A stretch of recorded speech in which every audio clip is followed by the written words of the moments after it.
Before we step into the darkness, do one thing. Like this video. It may seem small, but it helps keep these stories alive. Subscribe, turn on the bell, and stay close, because you don't want to face what lurks in the unknown alone.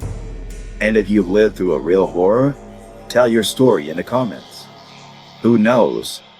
It might just resurface here and haunt us all.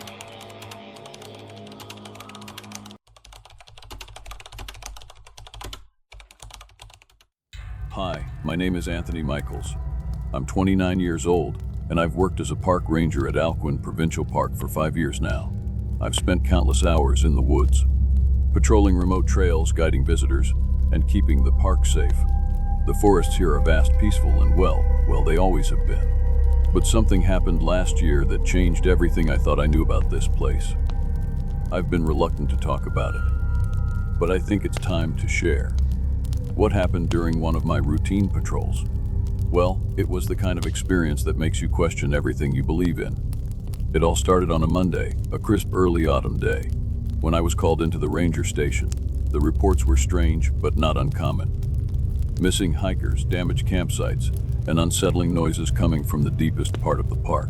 The last of the summer crowds had dispersed, leaving the park quiet, but something about the tone of the messages felt off.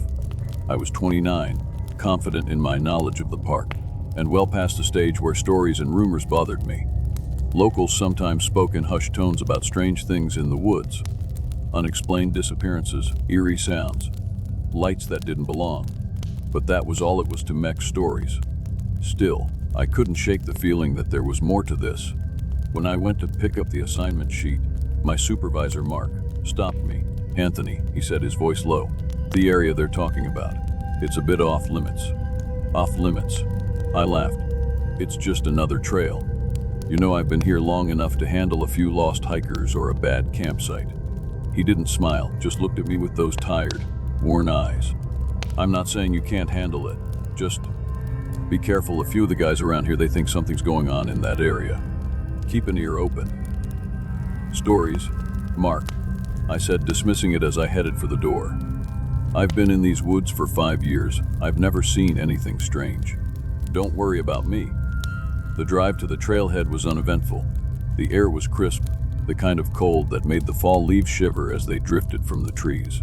Algonquin Provincial Park has a beauty that can only be truly appreciated if you're standing in the middle of it.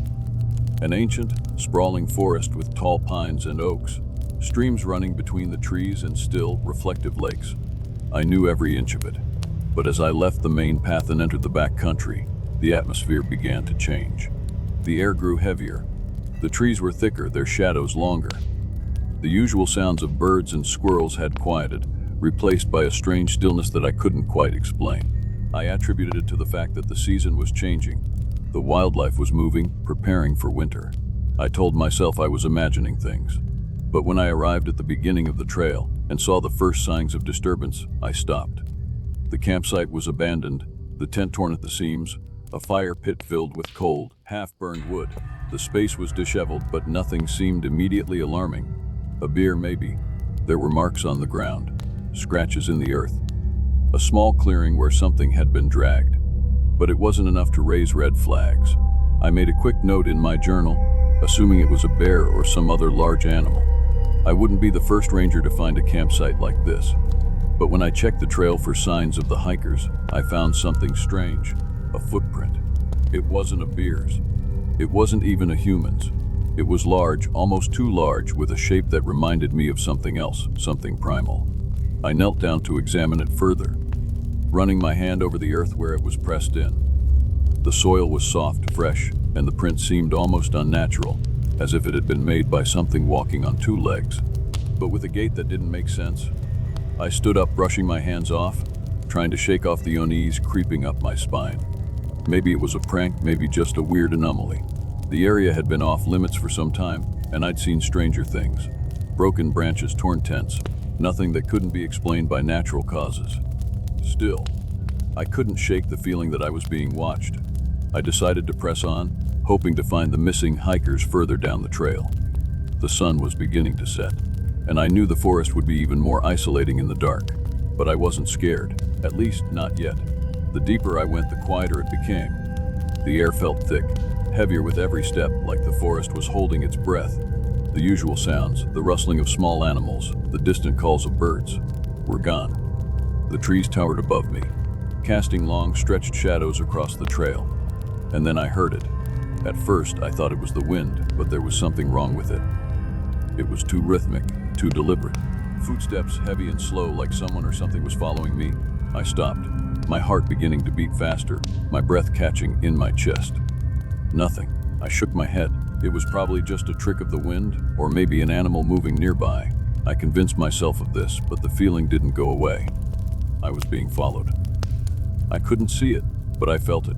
Every rustle of leaves, every snap of a twig made my nerves jump. I pressed on, quicker now, wanting to finish my petrol before it got too dark. But the feeling only grew stronger.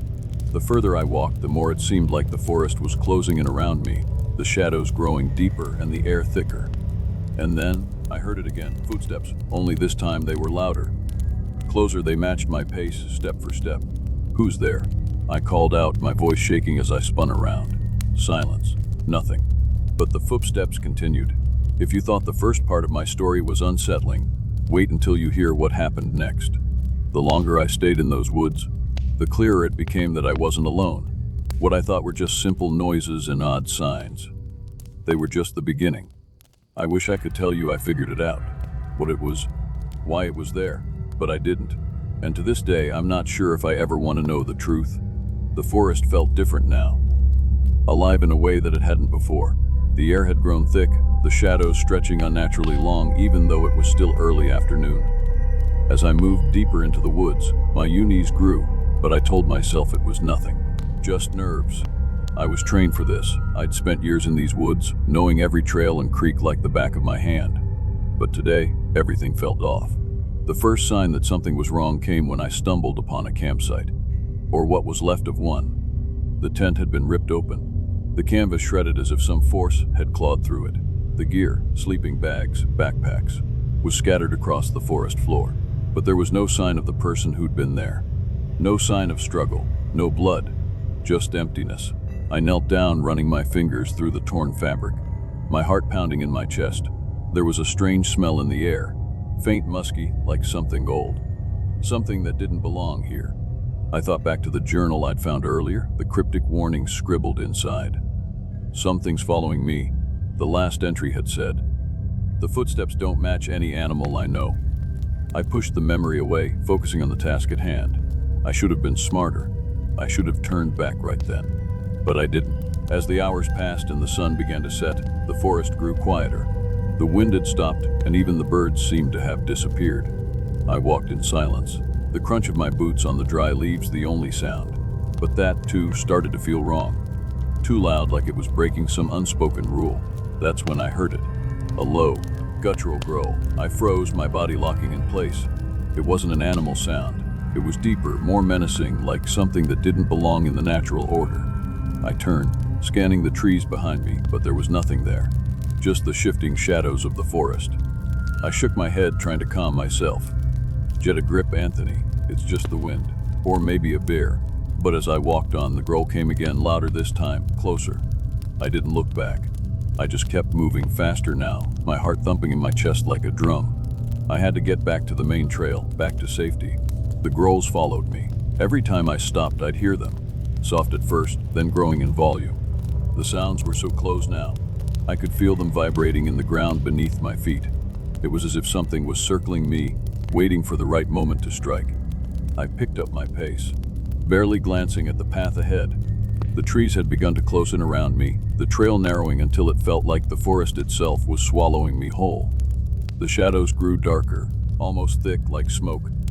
Then, out of nowhere, I heard footsteps. Heavy, deliberate steps crunching through the underbrush behind me. I spun around, my flashlight cutting through the dark. The beam hit the trees, nothing, just empty space. But then I saw it, a shadow too large to be human, moving between the trunks of the redwoods. I blinked, trying to make sense of it, but it was gone before I could focus. My breath caught in my throat. There was no way that was an animal. It moved too quickly, too silently, like it knew exactly where I was looking. I stepped back, my hand instinctively reaching for my radio, but there was no signal. "Come on," I whispered to myself. Come on, just get a hold of yourself. Anthony. I continued walking, my mind racing. I could feel the sweat gathering on my back, the hairs on my neck standing on end. The forest was still. Too still. I didn't dare call out, not wanting to hear that growl again. I reached for my pack, hoping for something, anything that might help. That's when I heard it. A deep, slow breath, so close it felt like it was right behind me. I spun around, heart pounding, and there it was. The figure. It stood in the darkness, just beyond the range of my flashlight, tall. Massive. Too tall to be a man, but it didn't look like anything I'd ever seen before. It wasn't a bear or a moose, and it sure as hell wasn't human. It was standing still, watching me, its eyes glowing faintly in the dark like two small fires burning from the depths of the woods. I froze. Its head tilted to one side, like it was studying me. And then, without a sound, it took a step forward. I didn't wait to see what it would do next. I ran. The underbrush whipped at my face, the flashlight bouncing wildly in my hand as I sprinted down the trail. I couldn't hear it at first, but then I did. Those heavy footsteps, crashing through the forest, closing in on me. I stumbled over rocks and roots, my heart racing faster than my legs could carry me. Every step was a gamble, each one sending a shock of pain through my body. I didn't care. It was getting closer. I heard it then, right behind me, its growl louder than before, almost deafening. The air seemed to vibrate with the sound, and the ground beneath my feet felt like it was shifting. I ran harder, faster, and then I hit the clearing. I don't remember how I made it to the ranger station. All I know is that when I got there, I was shaking, my legs barely able to hold me up. I didn't tell anyone what happened. How could I? They'd think I was losing it. But I know what I saw. I know what followed me through those woods. And it wasn't a bear. If you've stuck with me this far, I have to warn you. This is the part where everything changes. I'm not sure I can explain it all, but I'll try. What I faced that night in the woods is something I'll never forget. Something I wish I could erase from my memory. But it happened, and I have to face it. This is how it ended. I don't know how long I'd been running. Minutes, hours, time had become as warped as the forest around me. My heart pounded in my chest, the sound of my own breathing a frantic, desperate rhythm. The woods had closed in around me. Every shadow felt like a predator, every rustle of leaves like a threat. And behind me, I could still hear it. The thing that had been following me, the growl, the footsteps, the breathing. It was getting closer. I stumbled through the underbrush, blindly pushing past thick tree trunks and thorny brambles. The flashlight was still in my hand, but it was useless now. The beam flickered, sputtering out as if the forest itself was trying to swallow the light. I felt my pulse racing faster than my feet could carry me. My legs burned, and the world around me seemed to distort. Then I saw it, a flicker of movement to my right. It wasn't just a shadow this time. It was real. It was there, massive, dark. It was more than just a figure in the night. It was something that didn't belong, something that shouldn't exist in the world I knew. Its eyes, glowing faintly like coals in a dying fire, locked onto mine. I froze, every instinct telling me to turn and run, but I couldn't move. It was like the air around me had thickened, each breath a struggle against an invisible weight. It stepped forward, its massive form cutting through the darkness with a slow, deliberate movement. My feet refused to obey, and then it spoke. The voice was low, deep, guttural, and resonant. It wasn't human, yet somehow it was. And Thani, I didn't respond. I couldn't. My body had locked up completely, the words stuck in my throat. My mind was racing, trying to piece together the impossible, the supernatural. But it didn't matter. The creature didn't need words. It was already closing in. The silence was unbearable, broken only by the sound of my own breathing, now shallow and panicked. Then came the rumble of something else. Something larger, closer. It was charging. I didn't wait. I couldn't. I turned and ran again, pushing through the brush, not daring to glance back. The forest was alive now, alive with the sound of branches snapping, leaves crunching beneath heavy footsteps. It was fast, too fast for anything I knew.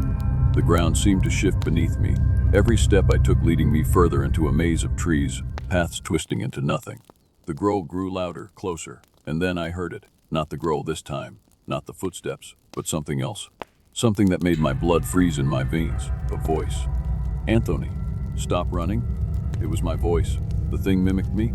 My own voice calling out from the shadows. I stopped, my heart pounding so hard it felt like it would burst out of my chest. The creature didn't just hunt me, it knew me. It was playing with me. I couldn't breathe. I turned in circles, unable to see anything but the darkness and the twisting trees. The creature wasn't just following me, it was guiding me deeper into the trap it had set. I had to do something. I had to think. And then I remembered. The gorge.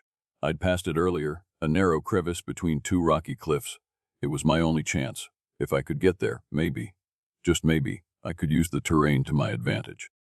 I ran harder now, desperate to get to the gorge. The growl had stopped, but the presence behind me was unmistakable. I could feel it, lurking just at the edge of my mind, watching, waiting for me to make a mistake. The forest around me seemed to shift and twist as I pushed forward. Each step felt heavier, the weight of my own fear pulling me down. When I saw the gorge ahead, relief washed over me, but only for a second. It was there. The creature, standing at the edge of the gorge, its massive frame silhouetted against the dark sky. It looked like it had been waiting for me. I felt my knees buckle, my breath coming in short, sharp gasps. It was blocking the only way out. Anthony. It spoke again. Its voice wasn't just my own now. It was 1,000 whispers wrapped in one.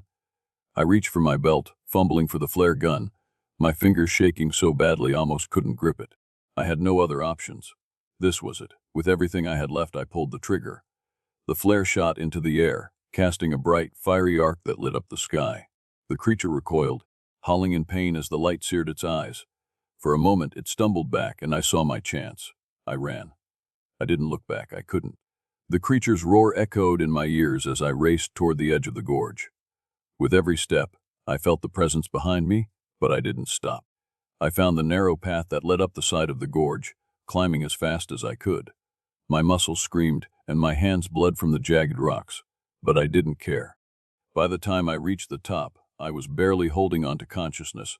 The creature's cries were distant now, but I knew it was still out there, waiting, watching. I don't remember how long it took me to get back to the ranger station.